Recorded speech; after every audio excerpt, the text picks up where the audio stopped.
Did you know that the shoulder stand has been practiced on the floor for hundreds, if not thousands of years? So what do I mean when I say on the floor? It means without support. So Sarvangasana, which means shoulder stand, became Salamba Sarvangasana, which means supported shoulder stand.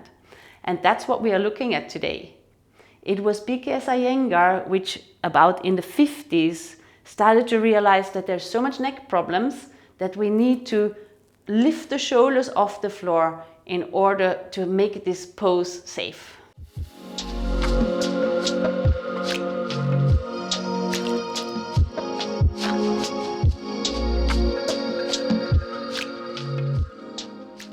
So why do you think this is important? So think about the structure of the neck. If you see that there is like a curve in the neck naturally, and our head is mobile, it has to be mobile, and it's because of the structure of the neck. Now, if you're going into a shoulder stand and you put all the weight of the body onto that smaller part of your spine, or let's say it's the smaller vertebrae of the spine, over time the neck becomes something which is really unwanted, and that's a military neck. So the neck becomes flat. You don't want that. How should it be done then? That's a really good question. So when you think about the lift of the shoulders off the floor, we need to just add a little bit of height under. Some people use very firm blankets. This is how it was done traditionally. And nowadays we have wonderful props to use that. So once you are going into the shoulder stand, your shoulders are lifted, the curve in the neck will stay intact. And that is very important. How many people do you think I have seen in 20 years who were able to do the shoulder stand without support? When can somebody do it without support? When the shoulders are rolled under so well that through that roll, the cervical spine is lifted into the body. So there's no problem. But I tell you, there was only one single person in all these years I saw who could do it without. So for the next 10 years at least, start to practice this with support, and then one day, who knows, I'm still using the support. So now I'm going to show you how it looks like to roll the shoulders under the body. So we have a lovely model here. So if you're turning here from the side, and if you see that the shoulders are in line with the hips. So for most of the people, the shoulders are here in the front. What we want for Sarvangasana is actually the shoulders all the way back. That's why we work on all the shoulder openings. So with the hands crossed together, this is how it will look like in Sarvangasana. The shoulders move back.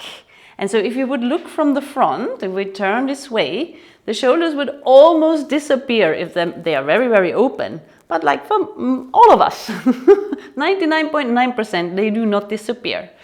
So the work is this, rolling the shoulders under the body, then when there's weight on, and therefore you get a nice opening in the chest and a lovely curve in the neck. So now we are creating the support for the shoulders in Sarvangasana. What I have here is soft pads, and you will need 4 of those. And I also have a blanket, and the blanket is really for the head, which I show you in a moment.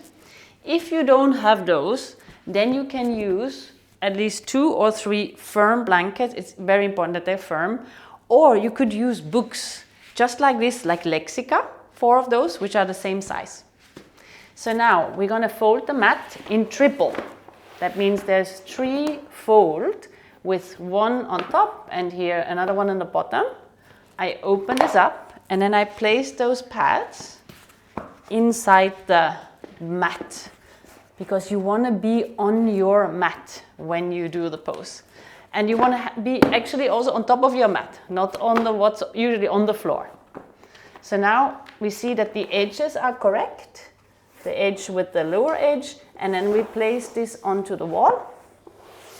I keep it a little bit away from the wall because it really depends on the length of the upper body, so we have to experiment a little bit, but to start, rather further away than too close. Now this blanket here is to put under the head, and then we place it just so I open it up so much so that there is only a really thin layer. You can also use a thin towel if you wish. But since we use this blanket for our practice, it's always there. So now let's do it. So with the model, I'm going to show you how to get into the pose. So start by going all the way to the wall. So the right side of your hip is by the wall. Lie down and bring the legs up on the wall. Now move all the way so that the sitting bones are on the wall and the shoulders come in as much as possible. For somebody with more flexibility in the shoulders, it's easy to roll them under and come into the right place. If you're just starting, then I really recommend to move the pads rather further back in order to easier get in, not fall off the pads. So now bend your knees with the feet hip distance apart, pressing them into the wall, lift your pelvis, and then crossing the hands, rolling the shoulders under the body. So I want to say right away, when the shoulders are rolled under the body, they should not pull away from the ears, so that I'm going to hold her head and now take the shoulders more under. Yeah, so because the tendency for many is to do this downward movement, so really prevent that. Bring your hands onto your lower back, lifting your back upwards, press the feet into the wall and then move the pelvis towards the shoulders. I'm going to now check the neck here and then see how it is, if it's soft, if there's a little bit of tightness. So for example, I would say that move a little bit closer to the wall.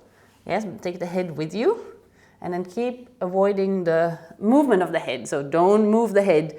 If you're watching this, please do not turn to the camera. So keep your head still. So I'm looking for softness in the neck. As much as you cannot do this yourself, you can see if there is pressure in the back of the head, then it's better to come down and readjust. If you have pressure around the throat, come down, readjust. If you feel heat or your breath starts to become uncomfortable, please come down. So this pose is not at all meant to be the pushy, now I'm just gonna suffer through it. So you really have to stay calm in it, or try to stay calm in it. So now the work is to scoop the back up with the hands and then release your abdominal organs down. The neck is completely, perfectly in its curve how we want it, and so we can reap all the benefits of the pose. These are the same benefits as I've mentioned in the Ardha Mukha Svanasana video, so I link that here. And then you will see all the different things which this pose is doing, like all inversions. But on top of that, the lymphatic system is really much flushed out, so it's great to do that. It's very good for your hormones as well. And in general, it strengthens the diaphragm. So make sure that the throat is soft, that you're still working with the elbows pressing down, and then if you feel you can take your legs up, stretch them straight up. If you do that and your pelvis goes back to the wall, then it's better to keep the feet on the wall. Yeah, so only if the pelvis stays in its place, then the legs can go up. If the pelvis moves to the wall, when you take the legs up, keep them at the wall. Perfect. Then slowly bring your feet back onto the wall. Release your shoulders and come down. And now slowly roll back. Back. So you want to have the shoulder blades just on the blanket, the legs on the wall, and then your arms overhead with your left wrist resting in your right palm. Close your eyes.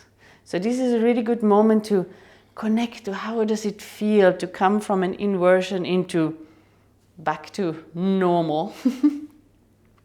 Remember, like in a downward facing dog, this is an inversion and there are contraindications. So check them out in the description.